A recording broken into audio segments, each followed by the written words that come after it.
নমস্কার শ্রোতা বন্ধুরা, আপনাদের সকলকে স্বাগত জানাই গল্পের আসরে।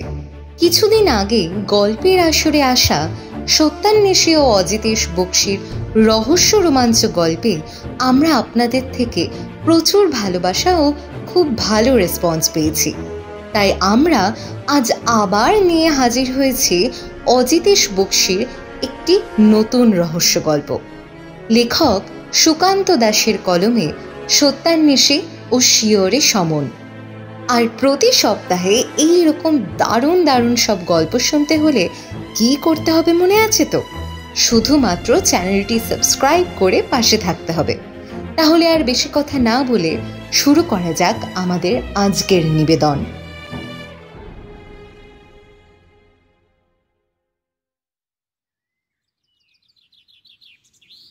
কদিন যাবৎ কলম ধরার সময় পাইনি। আগের রহস্যের সন্ধান নিয়ে লেখা তো দূর, তার আগেরটাই বাকি পড়ে আছে এখনো। বহুদিন ধরে কাগজ আর কলমের সাথে সম্পর্কটা বিচ্ছিন্ন হয়ে এসেছে। তার অবশ্যই একটা যথোপযুক্ত কারণ আছে, আর সেই কারণটা যেমন আশ্চর্যের তেমনই ভয়ানক। আগেরবার সহজ একটা কেস একটা মাত্র মানুষের জন্য কিভাবে কঠিন হয়ে গিয়েছিল তা পাঠকগণ জানেন। তা নিয়ে আলাদা করে বর্ণনা করা সময় আর পাঠকের ধৈর্য এই দুইয়েরই চূড়ান্ত অবমাননা করার শামিল। তবুও যেটুকু বলা দরকার সেটাই বলবো। আগের কেসের পুরস্কার অথবা প্রাপ্য স্বরূপ আমাদের তার দুদিন পরেই যাওয়া হয়েছিল ভিক্টোরিয়া ঘুরতে। পাথরও কথা বলে এই কথাটা অনেক আগেই শুনেছিলাম, তবে যতবারই ভিক্টোরিয়ায় ঘুরতে এসেছি ততবারই সেই কথাটা মনে হয়েছে। এমনিতে আমি ব্রিটিশ আনুগত্য কিংবা তাদের শাসনের পক্ষপাতী কখনোই ছিলাম না।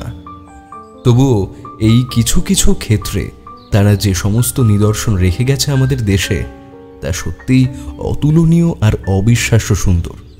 তবে এ কথা অজিতেশকে বললে সে তেলে বেগুনে জ্বলে উঠে বলবে, যত সব বোগাস চিন্তা ভাবনা। আরে আমাদের দেশের প্রতিভা তো মাথা তুলে দাঁড়াতেই পারে না। সবকিছুর মাঝে তোমরা যেভাবে রাজনীতি ঢুকিয়ে দাও, মনে হয় এদেশে ওটা ছাড়া আর কিচ্ছু নেই। তাই এ নিয়ে তাকে কিছু না বলে সৌন্দর্য আহরণ করলাম প্রাণপণে।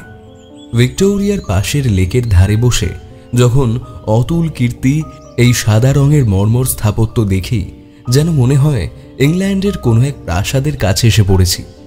এক্ষুনি হল্ট শব্দে লাইন দিয়ে দাঁড়িয়ে যাবে সবাই, আর তাদের মাঝখান দিয়ে ঘোড়ার গাড়িতে শব্দ তুলে যাবেন স্বয়ং মহারানী ভিক্টোরিয়া। ইন্দ্র, এই ইন্দ্র। অজিতেশের ডাকে আমার ঘোর কাটে। দেখি সবুজ ঘাসের বাগানে বসে আছি আমি। অজিতেশ আমার দিকে তাকিয়ে আছে। ভাবছিল হতো রানী ভিক্টোরিয়াকে দেখতে পাচ্ছিলে নাকি? না হে, এই ভিক্টোরিয়ার সৌন্দর্য মানুষ চোখে উপভোগ করিবার ক্ষুদ্র প্রয়াস করিতেছিলাম। ক্ষুদ্র প্রয়াসে কাজ হবে না, বৃহৎ প্রয়াস করতে হবে। এখন চলো বাড়ি ফেরা যাক। আমি উঠে দাঁড়াতেই সে আমায় বলল, এখনই বাড়ি ফিরবে নাকি আর একটু শহরটা ঘুরেই না হয়?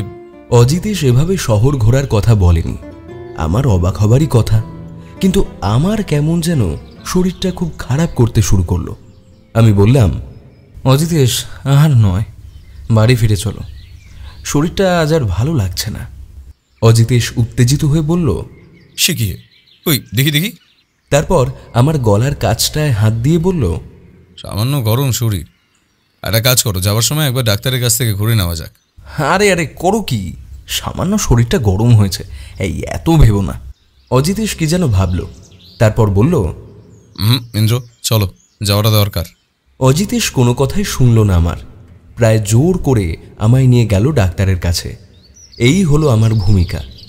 তারপর থেকে আমি বিছানায় আজ 4 দিন হলো। মাঝে মাঝে প্রবলভাবে শরীর কাঁপিয়ে জ্বর আসে, কিন্তু বেশিক্ষণ থাকে না, ছেড়ে যায়। ওষুধ পথ্য অজিতেশই দেখছে সব, তবে আমার অবস্থা কাহিল। তবে এর মাঝে আরেকটা নতুন ঘটনা ঘটেছে, সে কথাই এখানে বলা যাক, যদিও পুরোটাই অজিতেশের মুখে শোনা। আসল কথাটা হলো এরকম, আমার অসুস্থতার সাথে সাথেই অজিতেশের হাতে একটা নতুন কেস এসেছে।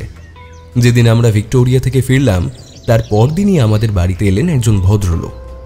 আমি নিজের চোখে কিছুই দেখিনি, সবটাই অজিতেশের বর্ণনা।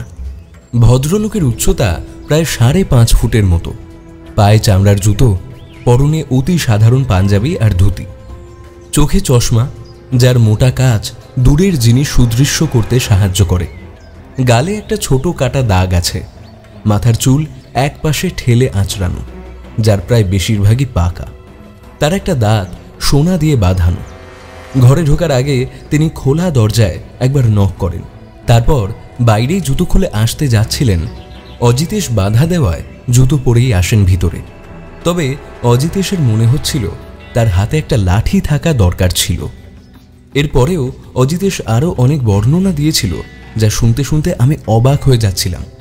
সামান্য সময়ে এতটা পর্যবেক্ষণ শুধু অজিতেশের পক্ষেই সম্ভব। এবার আসল কথাটা বলি। ভদ্রলোকের নাম মাধব অধিকারী, বাঙালি, তার আদি নিবাস পূর্ববঙ্গে, সেখান থেকে কাজের সূত্রে এখানে আসা, তারপর লোহা লক্করের ব্যবসায় বিস্তর মুনাফা করে নিয়ে এখন এখানেই থেকে গেছেন। তার এক ছেলে আছে, তার নাম সনাতন, তাছাড়া স্ত্রী আর আছে এক বিধবা বোন। মাসখানেক আগে ব্যবসায় তার একটা বড় ক্ষতি হয়। কোনো একজনের সাথে শেয়ারে অন্য একটা ব্যবসা করছিলেন। সে ব্যবসায় ক্ষতির কারণ হিসেবে সেই শেয়ারের মালিককেই দায়ী মনে করলেও শক্ত কোনো প্রমাণ ছাড়া তার বিরুদ্ধে মামলা করাও অসম্ভব ব্যাপার। তাই তিনি সেই পথে হাঁটেননি, বরং তার সাথে ভালোভাবে কথা বলে একটা মীমাংসার দিকে আসতে চান। এ অবস্থায় হঠাৎ করেই তার মনে হতে থাকে কেউ বা কারা যেন তার উপর নজর রাখছে। তিনি বাড়ি থেকে কারখানায় যাওয়ার পথে কিংবা বাড়িতেও মাঝে মাঝে তার মনে হয়েছে এই ব্যাপারটা। এবার তিনি পুলিশকে সমস্তটা জানিয়ে সাহায্য চাইতেই পারতেন, কিন্তু তাতে তার মনে হয়েছে ব্যাপারটা আরও বেশি জটিল হয়ে যাবে। তাই এই বিষয়ে তিনি অজিতেশের পরামর্শ করতে এসেছেন। অজিতেশের হাতে এই মুহূর্তে কোনো কেস ছিল না, একমাত্র সেই মূর্তিগুলো নিয়ে পরীক্ষা নিরীক্ষা করা ছাড়া। কিন্তু একজন লোকের সামান্য মনে হয়েছে যে কেউ তার উপর নজর রাখছে, তা নিয়ে নাড়াচাড়া করতে সে রাজি নয় মোটেই। অন্তত এটা আমার ভাবনা ছিল। কিন্তু অজিতেশ যখন বলল, কেসটা নেওয়া দরকার ছিল ইন্দ্র, কেসটা নিলে হয়তো ভদ্রলোককে এভাবে সমস্যায় পড়তে হতো না। আমি বিছানায় উঠে বসেছিলাম। এই কয়েকদিনে আমার শরীর কিছুটা সুস্থ। ডাক্তারের মতে জলের জন্য পেটের কোনো সমস্যা হয়েছে, তাই এই জ্বর। আমি বললাম, সমস্যাটা কি? অজিতেশ আমার দিকে তাকিয়ে বলল, ভদ্রলোক ভূতের ভয় পাচ্ছেন। এতদিন তার মনে হচ্ছিল তাকে কি অনুসরণ করছে, এখন সেটা এতটাই বাড়াবাড়ি হয়ে গেছে যে রাত্রে ঘুমোতে অবধি পারছেন না তিনি। ঘুমোলেই মনে হচ্ছে কেউ যেন মাথার কাছে জানালায় দাঁড়িয়ে তাকে দেখছে। জানালা বন্ধ করে ঘুমোলেই তো হয়, আর তাছাড়া ঘরটা বদলে নিয়ে দেখা যেতে পারে তো। সব চেষ্টাই করেছেন তিনি। আসলে ওনার বাড়ির সবকটা শোবার ঘরই দোতলায়, আর সেখানে প্রতি ঘরের বিছানার মাথার দিকে আছে একটা জানালা। বাড়িটা নাকি ওনার বাবার আমলে তৈরি, যদিও তৈরি করেছিলেন তিনি, তবে বাবার কথায়। এবার বাবা অনেকদিন আগেই পরলোক গমন করেছেন আর রেখে গেছেন এই অদ্ভুতভাবে তৈরি বাড়িটা। তুমি গেছিলে সে বাড়িতে? কেসটা নেব না করে ওই অদ্ভুত ব্যাপার আমাকে একটু নাড়া দিয়েছিল, তাই গিয়েছিলাম ওখানে। অজিতেশ বাড়ির বর্ণনা দেওয়া শুরু করে। এবার আমি চুপ করে শুনতে থাকি। বাড়ির সামনে বড় প্রশস্ত জায়গা, দুপাশে বাগান, মাঝে চলার রাস্তা। 3 তলা বাড়ির উপরের তলায় ঠাকুর ঘর, নিচে রান্নাঘর আর বসার ঘর। খাবার জন্য ঢুকেই বড় খোলা জায়গা। দোতলায় টানা লম্বা 4টে ঘর। একটায় থাকেন মাধব অধিকারী, একটায় তার স্ত্রী, অন্য দুটোয় ছেলে আর বিধবা বোন। কাজের লোক 2জন বাড়িতেই থাকে নিচের একটা ঘরে। বাড়ির পিছনে একটা ঝিল মতো আছে। বড় দরজা দিয়ে ঢুকেই লম্বা সিঁড়ি এক পাশ দিয়ে ঢুকে গেছে ওপরের দিকে। দোতলার অন্য পাশ দিয়ে সিঁড়ি গেছে 3 তলায়। দোতলার ঘরে বসেই কথা বলছিল অজিতেশ। এই সমস্যাটা ঠিক কতদিন ধরে হচ্ছে বলে আপনার মনে হচ্ছে? প্রায় মাসখানেক বা তার থেকে একটু বেশি। রাত্রে ভয়টা ঠিক কেমন হচ্ছে যদি একটু খুলে বলেন। প্রথম যেদিন আপনার বাড়ি গেলাম তারপর দিন থেকেই এমনটা হচ্ছে। রাত্রে রোজকার মতো খাওয়া দাওয়া সেরে শুতে এসেছি। আমার অভ্যাস আছে রোজ খাওয়া দাওয়ার পর একবার ছাদে গিয়ে একটু হেঁটে বেড়ানো। সেদিন সেরকমই ছাদে গিয়েছিলাম। তখন কিন্তু তেমন কিছুই দেখতে পাইনি। ছাদ থেকে নেমে এসে নিজের ঘরে গিয়ে শুয়ে পড়লাম। ঘুমটা আসছে এমন সময় মনে হলো ঘরের খোলা জানলা দিয়ে কে যেন আমার দিকে তাকিয়ে দেখছে। কথাটা শুনতে অদ্ভুত মনে হতে পারে, কিন্তু আসলেই তা সত্যিই বলে আমার মনে হচ্ছিল, যেন আমি তাকালেই দেখতে পাবো তাকে। এতটা বলে থামলেন মাধব অধিকারী। আপনি নিশ্চিত যে কেউ আপনার জানালার বাইরে দাঁড়িয়েছিল? আপনার জানালা কিন্তু বাড়ির দোতলায়, একমাত্র কর্নিশ বেয়ে যদি কেউ উপরে আসে তাহলেই কিন্তু তার পক্ষে এই জানালায় দাঁড়ানো সম্ভব। তবে তাহলে তাকে বাড়ির দারোয়ান তো দেখবে। আমি নিশ্চিত অজিতেশ বাবু। আমি জানি না কিভাবে সম্ভব হলো এটা। আমি নিজে দারোয়ানের সাথে কথা বলেছি, ভয় দেখিয়েছি, কিন্তু সে কাউকেই দেখেনি। অনেক বছরের দারোয়ান, অকারণে মিথ্যে সে বলবে না। তাহলে আপনি বলতে চাইছেন আপনি যা ভেবেছেন না সত্যি? আচ্ছা, একবার আপনার স্ত্রীর সাথে কথা বলা যেতে পারে? দুঃখিত অজিতেশ বাবু, ওরা কেউই এখন বাড়িতে নেই। শহরের বাইরে গেছে একটা নিমন্ত্রণ রক্ষা করতে। আপনি অন্য একদিন এলে তাদের সাথে দেখা হবে। আমি তারপর দারোয়ানের সাথেও কথা বলি, কিন্তু তেমন কিছুই জানা গেল না তার থেকে। এতটা বলে অজিতেশ আমার দিকে তাকালো, তারপর একটু থেমে বলল, একটা ব্যাপারেই আমার খটকা লাগছে। একটা লোকটার হয় কোনো মানসিক সমস্যা আছে, আর না হয় ব্যাপারটা অতি গুরুতর। তাহলে এই কেসটা কি তুমি নিচ্ছ? কিন্তু এই কেসের তদন্তের শুরু করবে কোথা থেকে? সেটাই তো আমাদের প্রথম কাজ হবে ইন্দ্র। আচ্ছা, তুমি কি সুস্থ বোধ করছো? যদি করো তাহলে কাল তোমায় একটা দায়িত্ব দেব, আর যদি না করো তাহলে আমাকেই যেতে হবে। আসলে আমি আর বেশি দেরি করতে চাইছি না, কারণ যদি মাধব অধিকারীর কথা সত্যি হয় তাহলে একটা খুন হয়ে যাবার আশঙ্কা উড়িয়ে দেওয়া যাচ্ছে না। সুস্থই বোধ করছি, একটু হাঁটাচলা করলে বোধহয় বাকিটাও ঠিক হয়ে যাবে। কিন্তু যাব কোথায়? অজিতেশ আমার কাঁধে হাত রেখে বলল, তুমি যাবে মাধব অধিকারীর অফিসে, আর আমি যাব কাল বলবো তোমায়। এখন শুয়ে পড়ো তুমি, আজকের দিনটা বিশ্রাম নাও, কাল থেকে শুরু হবে আমাদের যাত্রা। পরদিন সকালে অজিতেশের দেওয়া ঠিকানা মিলিয়ে আমি গিয়ে পৌঁছলাম মাধব অধিকারীর কারখানায়। শরীরটা আগের থেকে অনেক ঝরঝরে লাগছে। কারখানাটা একটা বড় রাস্তার একপাশে, অনেকটা জায়গা নিয়ে তৈরি কারখানার সামনে একটা বড় গেট। সেখানে দাঁড়িয়ে থাকা দারোয়ান আমায় জিজ্ঞাসা করল, কিসকো মাংতা? কিসকো মাংতা তা আমিও যে জানি না তা আর তাকে বললাম না। অজিতেশের দেওয়া একটা কার্ড নিয়ে তাকে দেখাতেই সে বলল, साहिब के साथ मुलाकात करना है, लेकिन वो तो अभी तक आया नहीं। আমি ভিতরে গিয়ে অপেক্ষা করলে কি অসুবিধা হবে? তোমার সাহেব কিন্তু আমায় অপেক্ষা করতে বলেছেন। সে একবার ভাবল, মাথা চুলকে নিয়ে তারপর বলল, साहिब बोला है तो अब जाइए। বলে গেট খুলে দিল। আমি ভেতরে যেতেই লোহা লক্করের টুংটাং শব্দ পেলাম। আমি ডান দিকে তাকাতেই একজন মেকানিক গোছের কাউকে দেখলাম। তাকে বললাম, ভাই শুনছো, এই অফিস ঘরটা কোন দিকে? অফিসে এসে ঢুকতেই ভেতর থেকে একজন লোক উঠে দাঁড়িয়ে বলল, হ্যাঁ বলুন। আমি নমস্কার করে বললাম, আমি আসলে মিস্টার অধিকারীর সাথে দেখা করতে এসেছি। বলে কার্ডটা তাকে দেখালাম। আমি বসে আছি, লোকটা খাতায় কি যেন লিখছে। আমি একটু কেশে নিয়ে আমার কাজ শুরু করলাম। আচ্ছা, আপনি কি এই কারখানার ম্যানেজার?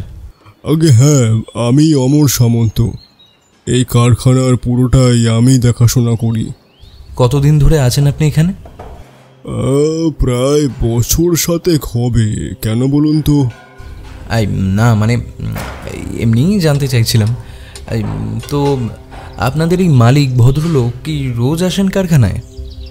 হ্যাঁ, তিনি রোজই 12টা নাগাদ আসেন। ও আচ্ছা আচ্ছা, তাহলে তো আমায় আবার অনেকক্ষণ অপেক্ষা করতে হবে। একটু হেসে আবার নিজের কাজে মন দেন তিনি। আমি এবার দ্বিতীয় কাজটা শুরু করি।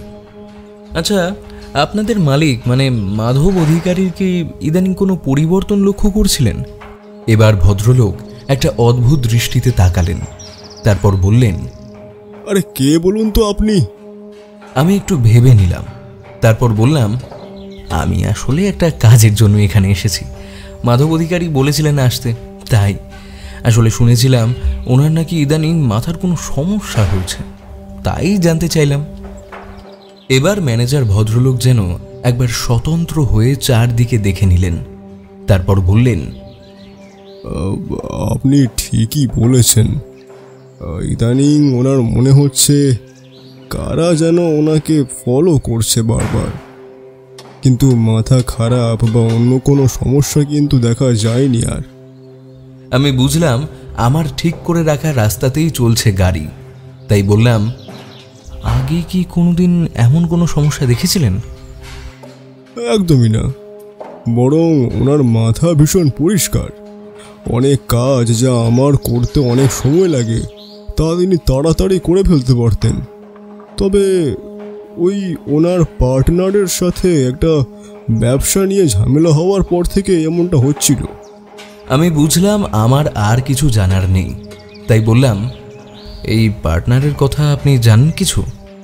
এবার সে আমায় হতাশ করলো, সে সেই পার্টনারের নাম জানে না। আমি একবার ঘড়ি দেখে নিয়ে বলি, আমি একটু বাইরে থেকে ঘুরে আসি। হ্যাঁ। তিনি নিজের কাজে মন দিতেই আমি বাইরে বেরিয়ে আসি। তারপরে একই কায়দায় বাইরের দুজন মেকানিকের সাথে কথা বলি।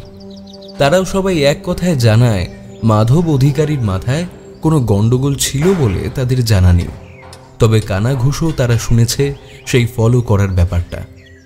আমি বাড়ি ফিরে এসে দেখি অজিতেশ তখনও আসেনি। আমি স্নান সেরে অপেক্ষা করতে করতে কখন যে ঘুমিয়ে পড়েছি তা আমার মনে নেই। যখন ঘুমটা ভাঙল দেখি বিকেল হয়ে এসেছে। উঠে বসার ঘরে গিয়ে দেখি অজিতেশ তার চেয়ারের ওপর বসে খুব মন দিয়ে একটা পুরনো খবরের কাগজ দেখছে। আমি বললাম, এই আমায় ডাকলে না কেন? ও, তুমি উঠে পড়েছো? আসলে তোমার শরীরের কথাটা ভেবেই আর ডাকলাম না। আরে শরীরের কথা ছাড়ো, সব ঠিক আছে। এই তুমি কোথায় বেরিয়েছিলে বলো তো? মাধব অধিকারী সেই পার্টনারের সাথে একবার দেখা করতে গেছিলাম, কিন্তু লাভ খুব একটা হলো না। আর তোমার কথা বলো। কারখানার ম্যানেজার আর কর্মচারীরা সবাই বলল মাধব অধিকারীর মাথার কোনো সমস্যা নেই, তবে ওই ফলো করার ব্যাপারটা সবাই প্রায় জানে। আচ্ছা, তাহলে মাধববাবুর মাথার কোনো গন্ডগোল নেই বলছো? তুমি কার সাথে দেখা করতে গেছিলে? মাধববাবুর সন্দেহ তার বিজনেস পার্টনার অলোকেশ চান্দিয়ালি এইসবের পেছনে আছে, তাই তার সাথে একটু কথা বলতে হলো। জানতে পারলে কিছু? জানতে পারলাম ইন্দ্র, কিন্তু যা জানতে পারলাম তাতে কেসটা আরো ঘোরালো হয়ে গেল। আমার সন্দেহ ছিল এই অলোকেশ চান্দিয়ালি মাধববাবুর পিছনে লোক লাগিয়েছেন, কিন্তু তার কথা শুনে মনে হলো তৃতীয় কেউ আছে এই কেসে। হেয়ালি করো না অজিতেশ, আমায় সবটা খুলে বলো। একটু সময় দাও, আগে আমি ভালোভাবে ব্যাপারটা বুঝিনি, তারপর না হয় তোমায় বলবো। আমি বুঝলাম অজিতেশ কোনো বিষয় নিয়ে গভীরভাবে ভাবছে। তার ওই হাওয়ায় কথা ছুড়ে দেওয়া চিন্তার ভাব স্পষ্ট ফুটে ওঠা কপালের ভাঁজে এসবই জানান দিয়ে যায় কেসটা সত্যিই সহজ নয়। আমি আর কি করি, অকারণে বসে না থেকে আমিও চোখ বুজে ভাবতে লাগলাম সবকিছুই। একজন বড়লোক ব্যবসায়ীর সদ্য একটা ব্যবসায় কিছুটা ক্ষতি হয়েছে, অথচ সে আইনানুগ কোনো ব্যবস্থা নিতে চাইছে না। তারপর থেকেই তার মনে হচ্ছে কেউ বা কারা যেন তাকে ফলো করছে। সেটা এতটাই তীব্র মাত্রায় যে রাত্রে ঘুমের ঘোরেও তার মনে হচ্ছে তাকে যেন কেউ দেখছে, অথচ তার মাথার কোনো সমস্যা নেই, অন্য সব কাজ তার স্বাভাবিক। তার মানে তার মনে হওয়াতে কোনো ভুল নেই। তবে যে জানালার কাছে তিনি কাউকে দেখতে পাচ্ছেন সেটা দোতলায়। কোনো সাধারণভাবে সেখানে পৌঁছে বেশি সময় ধরে দাঁড়িয়ে থাকা সম্ভব নয়। তাহলে আসল রহস্যটা কি? আমি চোখ বুজে শুয়ে আছি চেয়ারের উপর, এমন সময় অজিতেশ বলে উঠল, আচ্ছা ইন্দ্র, ধরো তোমার মনে হচ্ছে কেউ তোমায় ফলো করছে সারাদিন, তাহলে এমন ক্ষেত্রে তোমার প্রথম সন্দেহ কার উপর হবে? আমি চোখ খুলে সোজা হয়ে বসে বললাম, এ তো অতি সাধারণ ব্যাপার। আমার যদি কোনো শত্রু থেকে থাকে তার উপরেই তো প্রথম সন্দেহ হবে। এখানে মাধববাবুর শত্রু বলতে মাধববাবু মনে করেন অলোকেশ চান্দিয়ালকে, আর দ্বিতীয় কার কথা মনে হবে ইন্দ্র? এবার আমি একটু ভাবনায় পড়লাম। অজিতেশ বলল, এমন কি কেউ শত্রু হতে পারে না যার উদ্দেশ্য তোমার জানা নেই? হতেই পারে, তবে তুমি ভুলে যাচ্ছ অজিতেশ, মাধববাবু একজন বিজনেসম্যান। তার একটা কেন, অনেক শত্রু থাকতে পারে। আমি সেটা বলছি না, কিন্তু সমস্যা করছে ওই রাত্রের ব্যাপারটা। এতটা রিস্ক নিয়ে কেউ তার বাড়িতে তার জানালার কাছে দাঁড়িয়ে থাকবে, এটা অতিরিক্ত রকমের বাড়াবাড়ি বলে মনে হচ্ছে না? সে তো ঠিক, কিন্তু তাহলে এই ফলো করার ব্যাপারটা কি বলে মনে হচ্ছে তোমার? অজিতেশ কিছু বলল না, শুধু বলল, কাল সকালে তৈরি থেকো, আমাদের একবার বেরোতে হবে।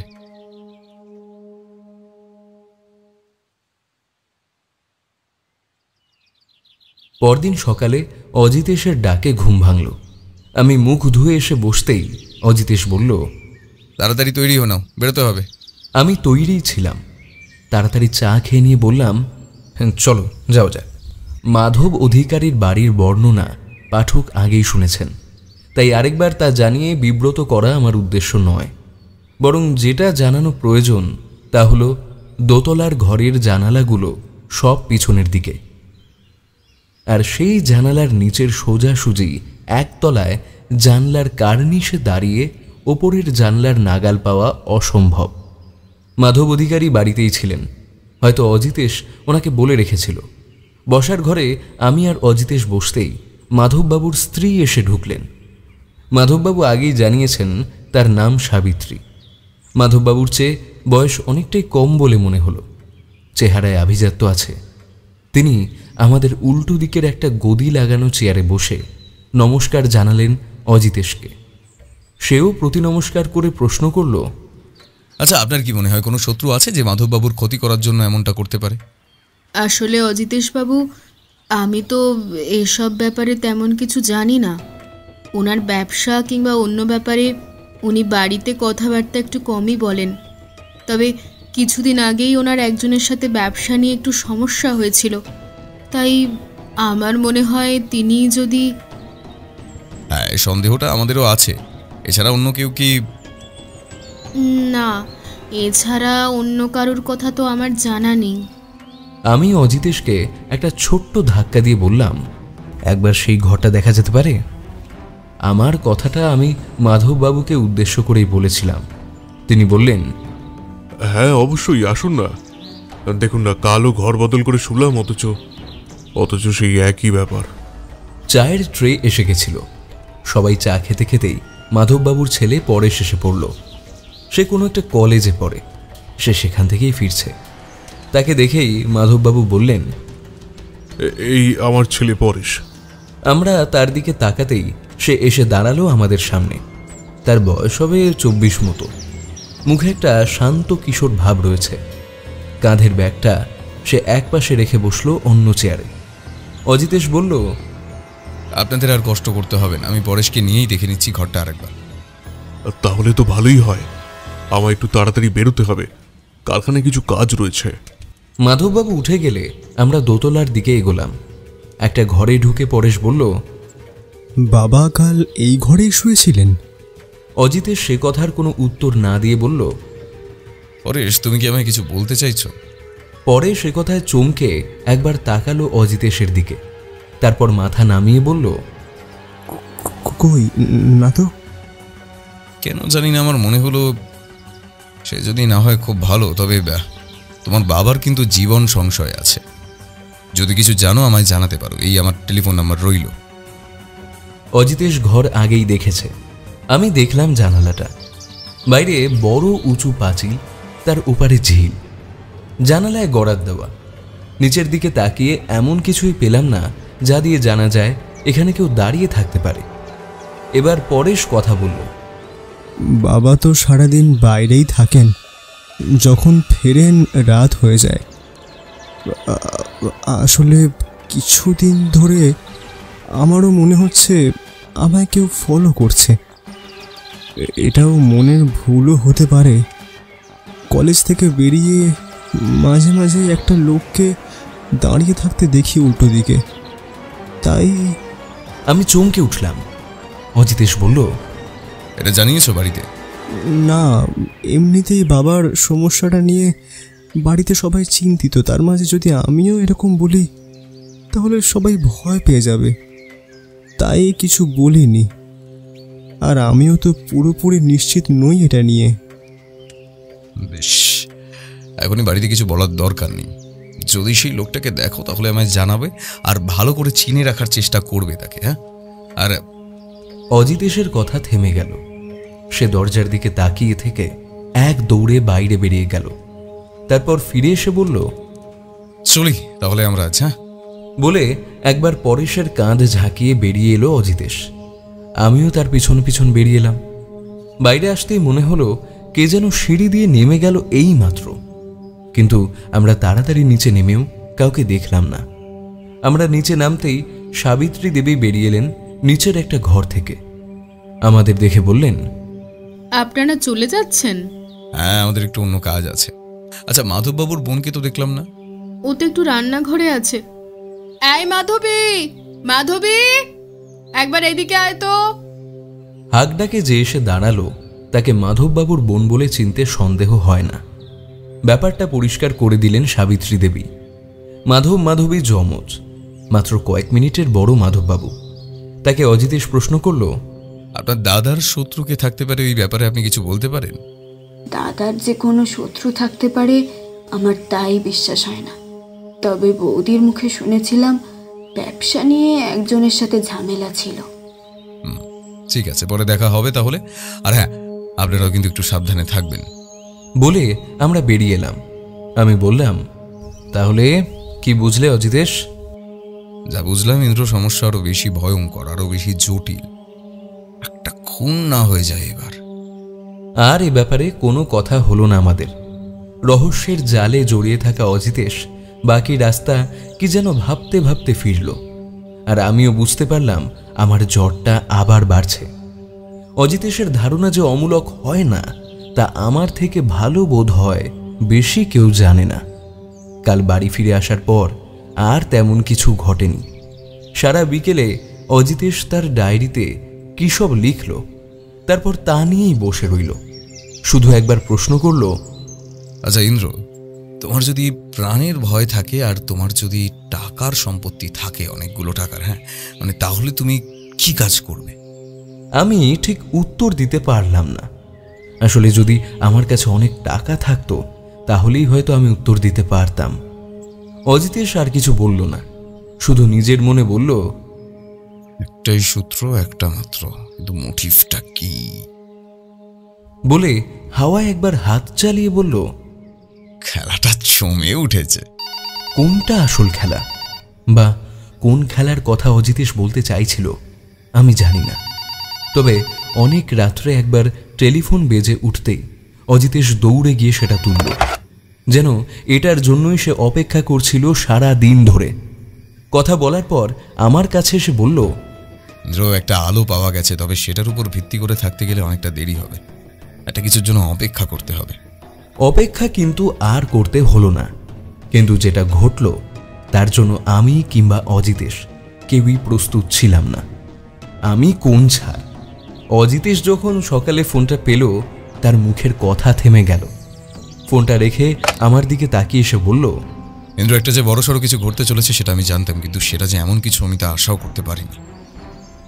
আমি তার মুখের দিকে তাকিয়ে বললাম, কি হয়েছে অজিতেশ? খুন হয়ে গেছে একটা, ইন্দ্র, খুন। কে? মাধব অধিকারী? না, সেটাই আমি আন্দাজ করেছিলাম, কিন্তু খুনটা হয়েছে তার ছেলের, পরেশ অধিকারী। সে কি? সে তো ছোট ছেলে, তার প্রতি কার আক্রোশ থাকতে পারে? এই এক মিনিট, কালই তো সে তোমায় বলেছিল যে কেউ তাকে অনুসরণ করছে, তাহলে সেটা মিথ্যে নয়? না, এত তাড়াতাড়ি এমন কিছু হয়ে গেল। আচ্ছা চলো একবার সেখানে যাওয়া যাক, আশা করি পুলিশের মধ্যে এসে গেছে। মাধববাবুর বাড়িতে পৌঁছতেই বাইরে পুলিশের গাড়ি দেখা গেল। ভেতরে ঢুকতেই দেখা পাওয়া গেল মাধববাবুর। কেমন যেন বিধ্বস্ত দেখাচ্ছে তাকে, যদিও তাই স্বাভাবিক। পুলিশ মৃতদেহ নিয়ে গেছে একটু আগেই। ঘরের মাঝে সে এক অন্যরকম পরিস্থিতি। কালই এ বাড়িতে এসেছি, তবু আজ যেন এক অন্য জায়গা। অজিতেশ গিয়েই প্রথমে পুলিশ অফিসারের সাথে কথা বলল। এই সেই পুলিশ অফিসার যাকে আমরা আগের একটা কেসে সাহায্য করেছিলাম। অজিতেশ এগিয়ে যেতেই সেই পুলিশ অফিসার মিস্টার বসু হাসি মুখে এগিয়ে এসে বললেন, আরে অজিতেশ বাবু, যে খুন হতে না হতেই গোয়েন্দা হাজির। বাহ, দেশের উন্নতি হচ্ছে তাহলে। দেশের উন্নতি হচ্ছে কিনা জানি না, তবে মিস্টার বসু, এই গোয়েন্দা শব্দটা আমি একদমই পছন্দ করি না।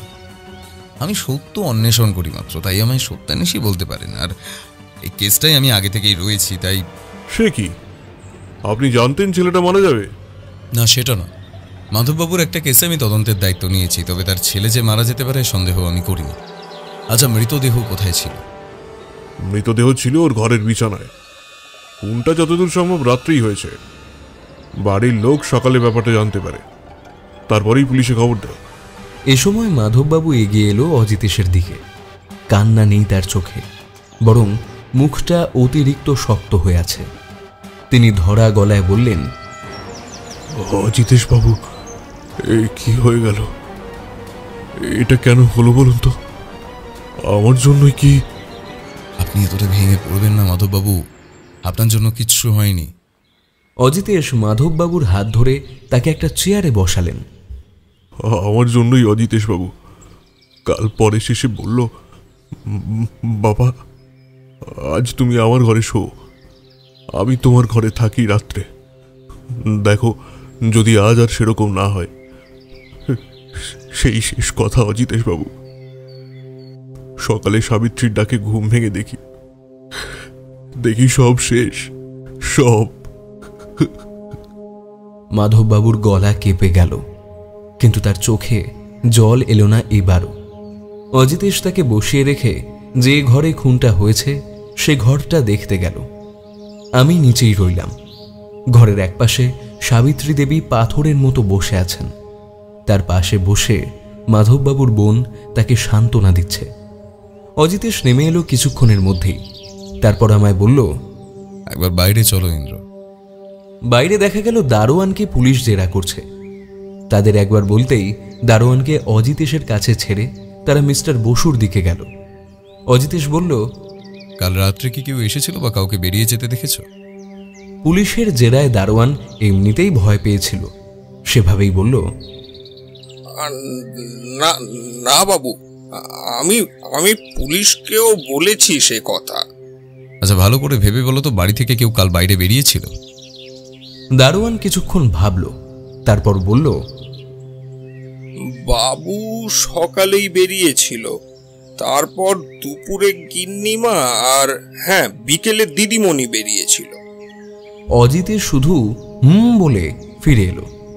আমি বললাম, অজিতেশ কি বুঝলে? খুনি বাইরের কেউ হলে সে ভেতরে এলো কি করে? অলোকেশ চান্দিয়ালের কোনো লোক যদি মাধববাবুকে ভয় দেখাতেই যদি। অজিতেশ শুধু একবার জানালার দিকে তাকালো, তারপর বলল, চলো ইন্দ্র, একটা কাজ করতে হবে। মিস্টার বসু আর মাধববাবুর সাথে একবার কথা বলে অজিতেশ রাস্তায় নামতেই আমি জানতে চাইলাম, এবার কোথায় অজিতেশ? তুমি বাড়ি ফিরে যাও ভাইয়া, আমায় একবার বেরোতে হবে। তবে তোমার একটা ছোট্ট কাজ দেবো, করতে পারবে? আরে একবার বলেই দেখো না। অজিতেশ যে কাজটা করতে বলল তা কিন্তু আদৌ ছোট ছিল না। আমি আর অজিতেশ যখন একসাথে হলাম তখন প্রায় সন্ধে হয়ে এসেছে। নিজের চেয়ারের উপর গা এলিয়ে দিয়ে অজিতেশ বলল, তাহলে ব্যাপারটা এতদূর পর্যন্ত বিস্তৃত। আমি শুধু ভেবে যাচ্ছি অলোকেশ চান্দিয়াল লোক লাগিয়ে এইসব করাচ্ছে। আচ্ছা, তুমি কোথায় গিয়েছিলে? প্রথমে মাধব অধিকারীর কারখানা, তারপর সেখান থেকে থানায়, মাঝে পরেশের কলেজের কাছে আরো একবার যেতে হলো।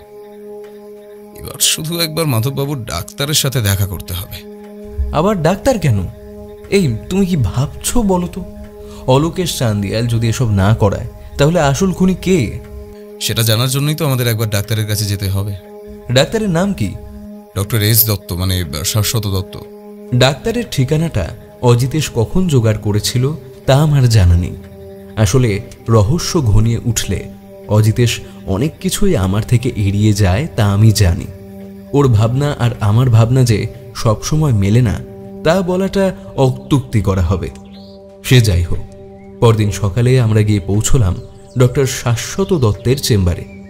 বাইরে একটা সাদা ফলকে তার নাম লেখা, ডক্টর শাশ্বত দত্ত, MBBS, কলকাতা। বাইরে বসতেই একজন এসে দাঁড়ালো, একজন বয়স 24-এর মহিলা।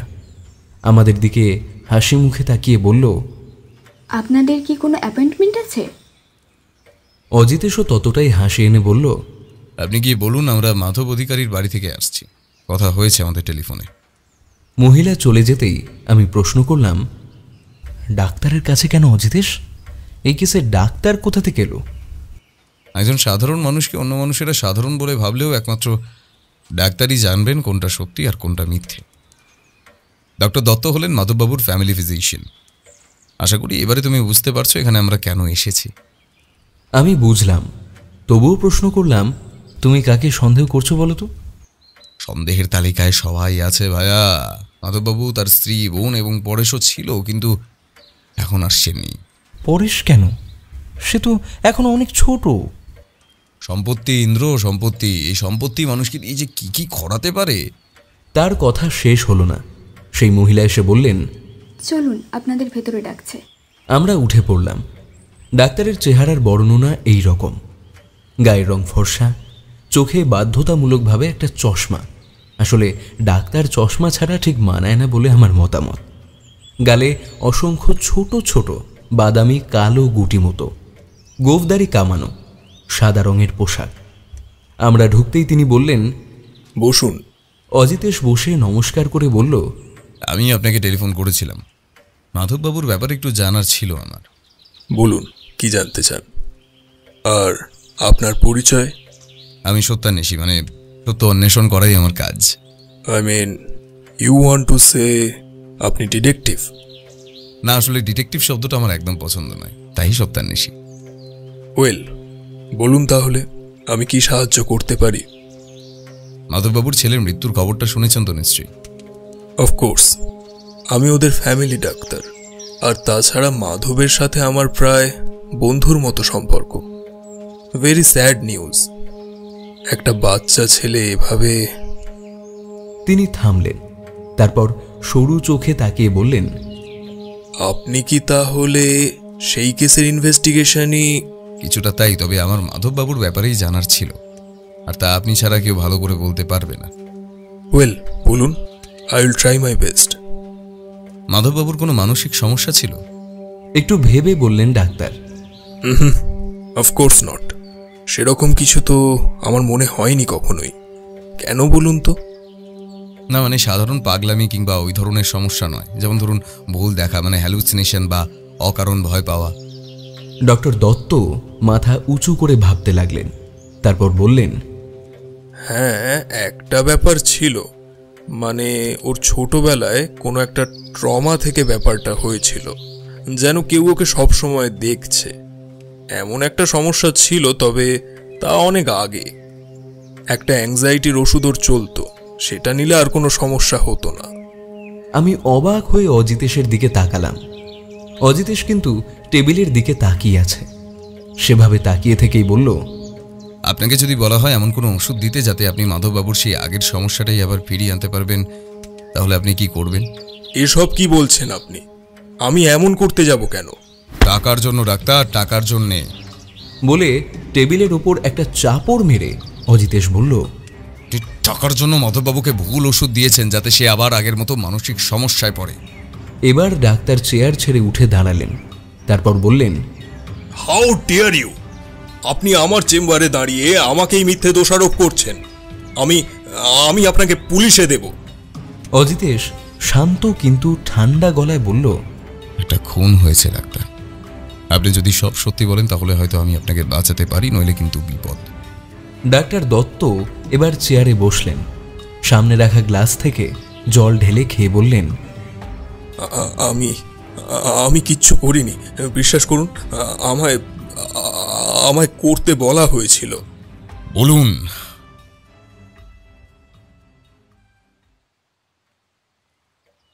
মাধববাবুর বাড়িতে বসেই আজ সকালের চা পান করা হচ্ছে। আসলে অজিতেশই চেয়েছিল আজ সকালে এই বাড়িতে আসতে। মাধববাবুকে বলতে তিনিও আর আপত্তি করলেন না একটু। তাই আজ সকালেই আমাদের এ বাড়িতে আগমন।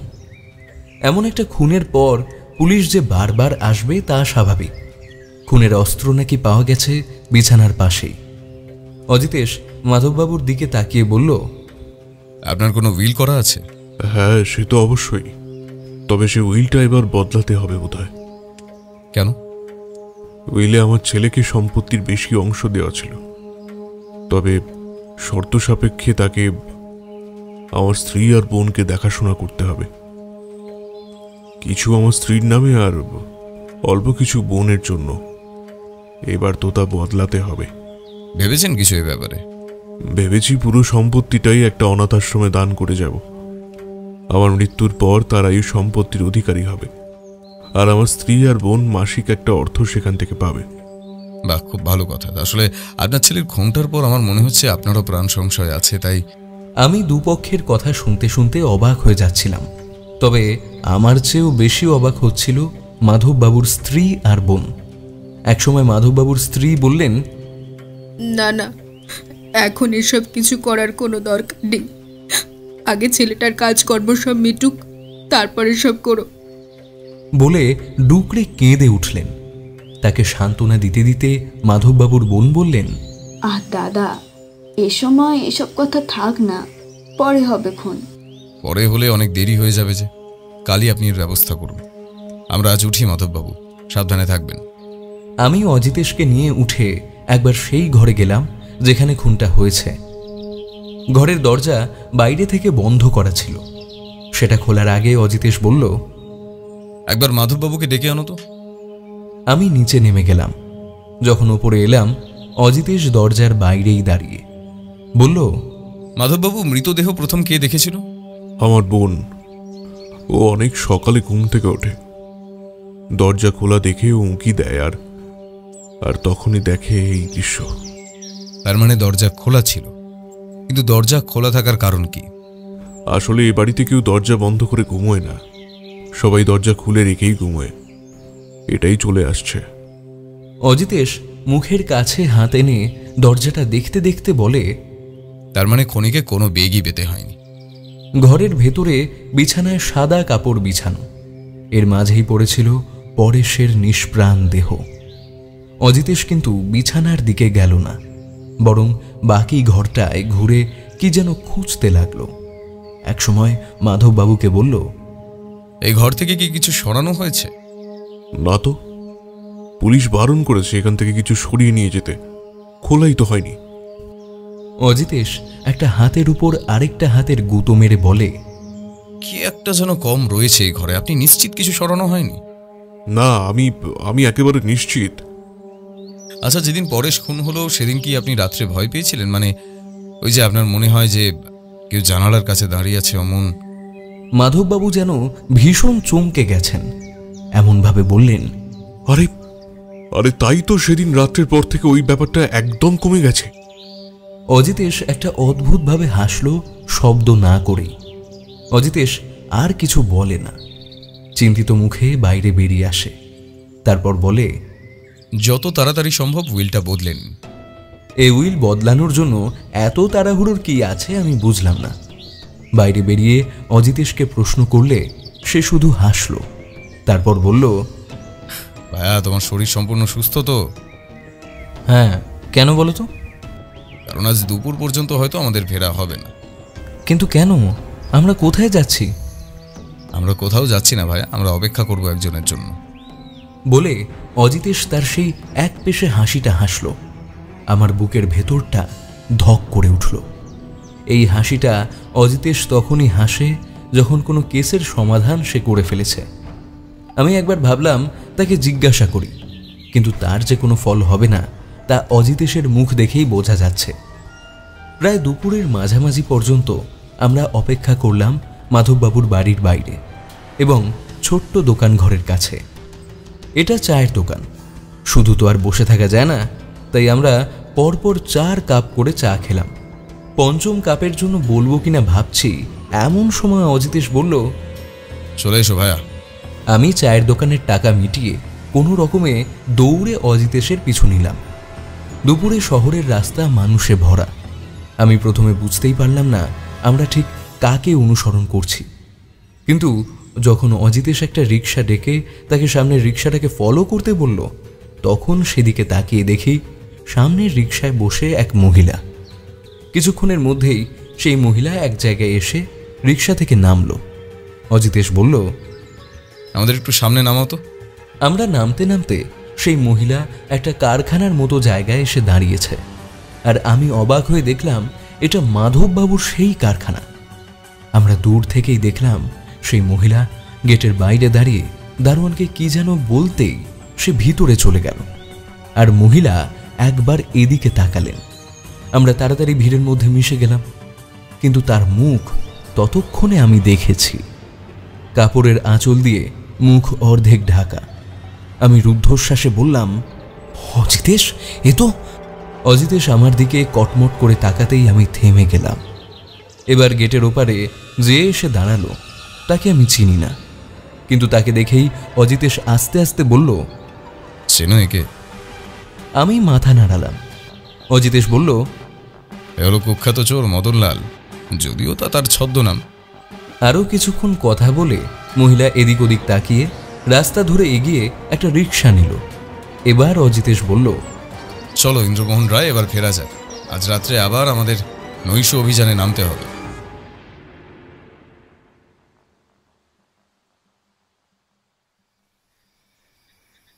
একটা অন্ধকার ঘর, কেউ একজন বিছানায় শুয়ে আছে। অন্ধকার ঘরে আর কেউ কোথাও নেই। বিছানার একপাশে খোলা জানালা দিয়ে হাওয়া আসছে অল্প। সেই হাওয়ায় টেবিলের পর্দাটা উড়ছে, আর উড়ছে দেওয়ালে একটা ক্যালেন্ডার। হঠাৎ একটা মৃদু শব্দে ঘরের দরজাটা খুলে যায়, আর আস্তে আস্তে ভেতরে ঢুকে আসে কেউ। তার হাতে একটা ধারালো কিছু চকচক করে ওঠে। সে টেবিলের কাছে এসে গেলাসটা তুলে দেখে তারপর বিছানার পাশে দাঁড়িয়ে হাতের জিনিসটা মাথার উপর তুলে ধরে বিছানায় শুয়ে থাকা মানুষটার বুক লক্ষ্য করে নামিয়ে আনে চোখের পলকে। একবার, দুবার, তিনবার। এরপর সে মুখ নামিয়ে নিচে কি যেন দেখেই বিছানার উপরের চাদরটা তুলে দিয়েই চকিতে পিছনে তাকাতে যাবার আগেই ঘরের দরজা খুলে যায়, আর সাথে সাথেই ঘরের আলো জ্বলে ওঠে। আর হাতের জিনিসটা শক্ত করে ধরে সে দেখে দরজায় দাঁড়িয়ে মাধববাবু, আর ঘরের একপাশে দাঁড়িয়ে অজিতেশ। আপনার খেলা শেষ মাধবী দেবী, এবার ওই কাজটি করবেন না। অজিতেশ বাবু, সাবধান! হাতের খোলা ছুরিটা উঁচিয়ে ধরে একটা চিৎকার করে অজিতেশের দিকে ছুটে যায় মাধবী দেবী। অজিতেশ প্রথম আক্রমণটা সামলে সরে গেলেও দ্বিতীয়বারে তার হাত ছুঁয়ে যায় ছুরিটা। অজিতেশ তার হাতের একটা ধাক্কায় হাত থেকে ছুরিটা ফেলে দেয়। এর মধ্যেই সিঁড়িতে শব্দ, আর ইন্দ্রর সাথে মিস্টার বসু, দুজন কনস্টেবল আর দুজন মহিলা কনস্টেবল। তারা এসে মাধবী দেবীকে জাপটে ধরে বাইরে নিয়ে যায়। মিস্টার বসু বলেন, অজিতেশ বাবু, আপনি ফার্স্ট এড নিয়ে নিন, আমি ওনাকে নিয়ে যাচ্ছি, কাল খোঁজ নেব। যাবার সময় একবার মাধবী দেবী চিৎকার করে বলতে থাকেন, ছাড়বো না, কাউকে ছাড়বো না আমি। সবাই মিলে বসার ঘরে এসে বসে। মাধববাবু মাথায় হাত দিয়ে বসে আছেন, তার স্ত্রী পাশে। আমি অজিতেশের হাতে ফার্স্ট এড লাগাচ্ছি। সামান্য আঘাত, তবে রক্ত বেরোচ্ছে। মাধববাবুর স্ত্রী বলেন, কিন্তু ও এমন কেন করলো? ওর কি চাহিদা ছিল? অজিতেশ হাতটা নিজের দিকে টেনে নিয়ে বলে, প্রতিশোধ স্পৃহা। মাধবী দেবী নিজের মতে বিয়ে করেছিলেন, যা এই বাড়ির কারোরই পছন্দ ছিল না। এমনকি ওনার স্বামীর অসুস্থতা এই বাড়ি থেকে কেউ সাহায্য করেনি, তাই তো মাধববাবু? হ্যাঁ, তাই। একটা নিচু জাতের ছেলেকে বিয়ে করেছিল। বাবা মানেননি, আমি বা মানব কি করে? কিন্তু কিন্তু পরেশর কি ক্ষতি করেছিল? পরেশ নয়, লক্ষ্য ছিলেন আপনি। মনে আছে সেদিন আপনারা ঘর বদল করেছিলেন, তাই আপনাকে মারতে গিয়ে ভুল করে ওর খুন হয়ে যায়। কিন্তু কেন? শুধুই প্রতিশোধ? আপনার সমস্ত সম্পত্তির জন্য ওরা পরিকল্পনা করছিল। আপনার তো জানা উচিত, মাধবী দেবীর ছেলে চুরির দায়ে জেল খাটছিল। হ্যাঁ, ও আমায় বলেছিল ওকে ছাড়ানোর কথা, কিন্তু একটা চোরকে আমি ছাড়াবো না তা বলেই দিয়েছিল। সে রাগ আর ক্ষোভ জমছিল ওদের মনে। মা আর ছেলে মিলেই পরিকল্পনা করছিল আপনাকে সরিয়ে দেবার। এর মাঝেই অলোকেশ চান্দিয়ালের সাথে আপনার ঝামেলা ওদের কাছে একটা সুযোগ এনে দেয়। আপনার হয়তো মনে নেই, ছোটবেলায় আপনার একটা সমস্যা ছিল, একটা ভয়, যেন কেউ আপনাকে ফলো করছে সবসময়। সেটা মাধবী দেবী জানতেন। এই কাজে তাকে সাহায্য করেন আপনারই বন্ধু ও ফ্যামিলি ডাক্তার। সে আপনার বোনকে চিনত ও জানত। হয়তো তার সাথে হওয়া ভুলের জন্যই তাকে সাহায্য করে। পরে ভেবেছিল আপনার মাথা খারাপ হয়ে গেলে সবটা গুছিয়ে নিতে সুবিধা হবে আর কি। কিন্তু এর মাঝে আমি এসে পড়ি, ওরা ভয় পেয়ে যায়। মাধবী দেবীর ছেলে এবার পরেশকে ফলো করতে শুরু করে। হয়তো অপহরণ করবেই ভেবেছিল, কিন্তু যেদিন আমায় পরেশ সে কথা বলছিল সেদিনই বাইরে থাকে তা শুনে নেয় মাধবী দেবী। তারপর সেদিন রাত্রে পরেশ আমায় জানায় সেই লোকটার মুখটা অনেকটা আপনার মতো। এখানেই আমি গুলিয়ে ফেলি। ভাবতে থাকি আপনার অন্য কোনো সন্তানের কথা, কিন্তু এর মাঝেই পরেশের খুন হয়, আর আপনি সেদিন তার ঘরেই শুয়েছিলেন। কাল ওই ঘরে ঢুকে কি যেন একটা নেই মনে হয়েছিল।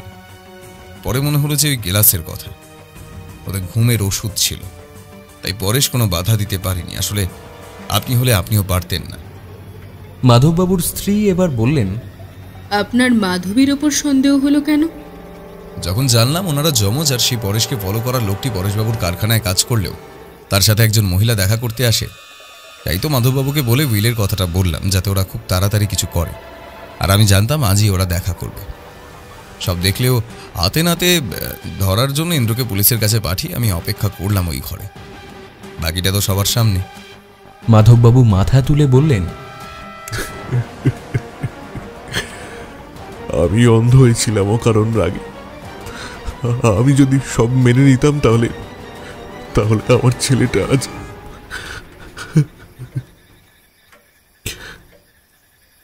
অজিতেশ উঠে গিয়ে তার কাঁধে হাত রাখল, বলল, অতীত ভুলে যেতে হয় মাধববাবু। যা হয়ে গেছে তা নিয়ে না ভেবে আগের কথা ভাবুন। আশা করছি সব ঠিক হয়ে যাবে। বাড়ি ফিরে অজিতেশ চেয়ারে গা এলিয়ে বলল, উফ, আজ একটা দিন গেল ভায়া, একটুর জন্য বেঁচে গেছি। নারী চরিত্র বড়ই অদ্ভুত ভায়া। কেউ খুন করতেও হাত কাঁপে না, আর কেউ সামান্য আঘাত দেখেই কুপঘাত হয়ে যায়। মাধববাবু কিন্তু এর মাঝেও একদিন এসেছিলেন। জানালেন মাধবী দেবী ও তার ছেলে দুজনেই এখন শ্রীঘরে, আর যাবার সময় একটা সাদা খাম দিয়ে গেলেন, যা খুব একটা পাতলা কিংবা হালকা ছিল না। তিনি চলে যেতেই আমি বললাম, আচ্ছা অজিতেশ, মাধববাবুর জানালায় কাউকে দেখাটা কি তাহলে মিথ্যে ছিল? মিথ্যে নয়, একটা রোগ যাতে বারবার মনে হয় কেউ তাকে দেখছে, অথচ কিছুটা সত্যিও ছিল ওর মধ্যে। তাহলে শিয়র থেকে সমন সরিয়ে জীবন দেবার এই পুরস্কার। অজিতেশ আর আমি দুজনেই হেসে উঠলাম।